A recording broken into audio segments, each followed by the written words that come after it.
The future is already here. And here's what makes Belgium's story even more interesting. The next wave is already knocking on the door. Joaquin Cees, 21, Club Brugge. Nathan de Cat, just 17, at Anderlecht. Mika Götze, 20, Ajax. Malik Fofana, 21, Lyon. Diego Moreira at Strasbourg. Lucas Stassen at Saint-Étienne. These aren't just names on a list. They're indicators of a pipeline that could make Belgium genuinely dangerous for another decade. But that future depends, in part, on how this World Cup goes. Tournament experience at this age is priceless. If any of these players get minutes in Seattle, and some of them will, it could accelerate their development enormously. Holding all of this together is head coach Rudi Garcia. The 62-year-old Frenchman has managed everywhere: Lille, Lyon, Marseille, Roma, Napoli, even Al Nassr, where yes, he coached Cristiano Ronaldo. This is his first national team role. He's lost just one game in charge, and the unbeaten run in qualifying, however unconvincing at times, shows a squad that's settled and unified. Keeping that unity, particularly with the lingering tension between Courtois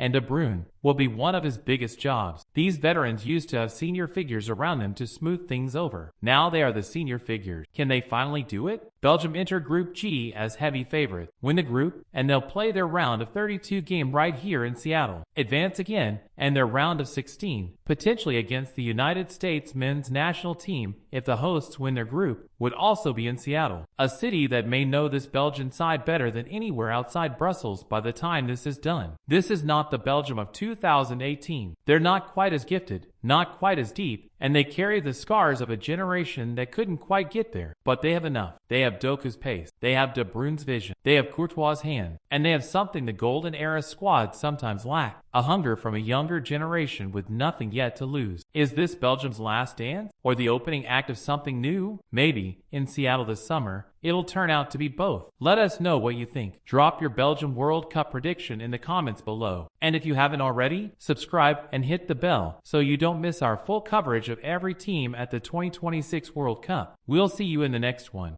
They had De Bruyne, they had Hazard, they had Lukaku, Courtois, company. A generation of footballers so gifted that the world handed them a crown before they'd even played a final. They never won it. And now, they're back. For one last time, welcome back. This is Belgium's story at the 2026 World Cup. A nation of fewer than 12 million people, a team that was supposed to conquer the world, and a farewell that's playing out in Seattle, Washington, of all places. The Red Devils have made the Pacific Northwest their home for this tournament. They're training at the Sounders Longacres facility, opening against Egypt right here in Seattle on Monday. And if things go to plan, they could play every match through the round of 16 without ever leaving the city. Belgium and Seattle. It's the kind of setup that feels tailor-made for a final chapter. Or maybe a first one. The Golden Generation. Who are they? To understand where Belgium is now, you have to go back to a group of players that Belgian football may never see again. Kevin De Bruyne, arguably the greatest central midfielder of his generation, a decade at Manchester City, two-time PFA Player of the Year, the kind of player that makes everyone around him look better just by sharing a pitch. Eden Hazard, two-time Premier League Player of the Season at Chelsea, at his peak, the most unplayable winger in the world on his day. Romelu Lukaku, Belgium's all-time leading scorer, a physical force at Inter Milan, Chelsea, Manchester United, a striker who, when fit and motivated, was genuinely feared by every defense in Europe. And behind them, Thibaut Courtois, arguably still the best goalkeeper in the world. Vincent Kompany and Jan Vertonghen and Toby Alderweireld, who formed the spine of the greatest period in Tottenham's modern history. Moussa Dembele, Dries Mertens, who retired as Napoli's all-time top scorer. Axel Witsel, Yannick Carrasco. Together, this group racked up 1,502 international caps and 256 goals. They include Belgium's 8 most capped players ever and their top 3 all-time scorers. Between their clubs, they won 10 Premier League titles, 3 Champions Leagues, multiple La Liga, and Serie A crowns. As individuals, their resumes are beyond reproach. Were they really golden? So here's the uncomfortable question. If they were so good, why didn't they win anything? Their best tournament finish was 3rd place at the 2018 World Cup in Russia. They made quarterfinals 3 more times. And then, painfully, they went out in the group stage of Qatar 2022. For many of those legendary names, that was their goodbye. Were they a golden generation? It's complicated. The label is usually attached to teams while they're playing, and it almost always becomes a weight around their neck, because history shows that genuine trophies rarely follow. By that logic, golden generations should only be named in hindsight. But football doesn't have that kind of patience.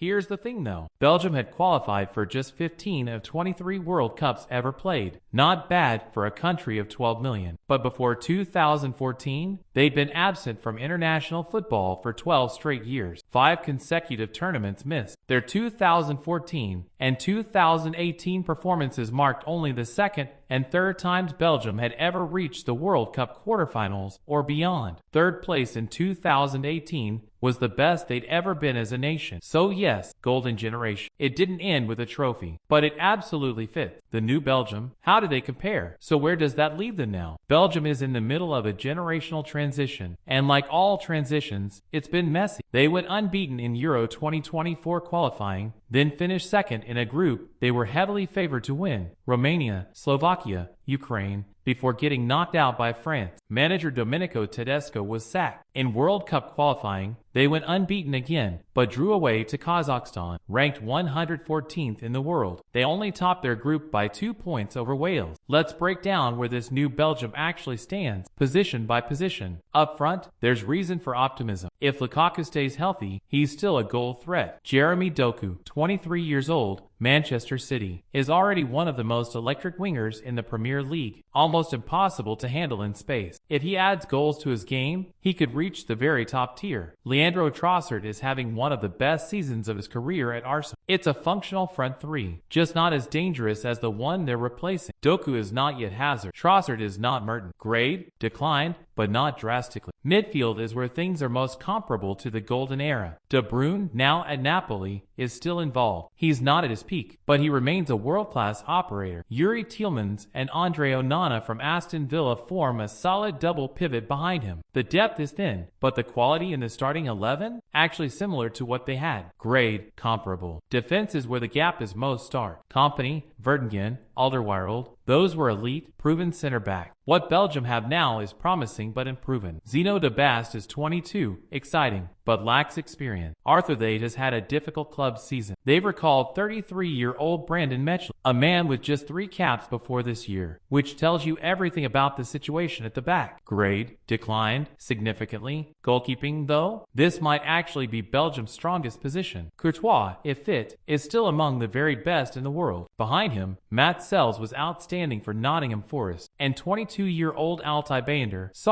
Lamon, at Manchester United is being spoken about as the future number 1. The depth here has genuinely improved from the golden era. Grade, improved.